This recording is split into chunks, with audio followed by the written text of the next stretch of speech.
बिस्मिल्लाहिर्रहमानिर्रहीम। शुरू अल्लाह के नाम से जो बड़ा मेहरबान निहायत रहम वाला है। अस्सलाम वालेकुम। प्यारे बच्चों, कैसे हैं आप? आपको नज़में सुनना पसंद है? अरे वाह!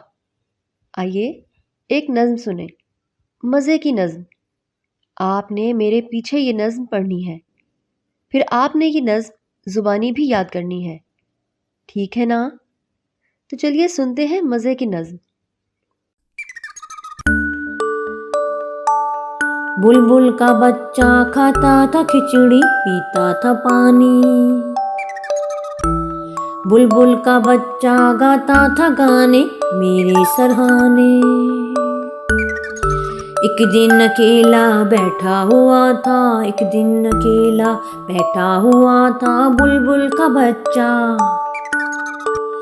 मैंने उड़ाया वापस न आया बुलबुल का बच्चा।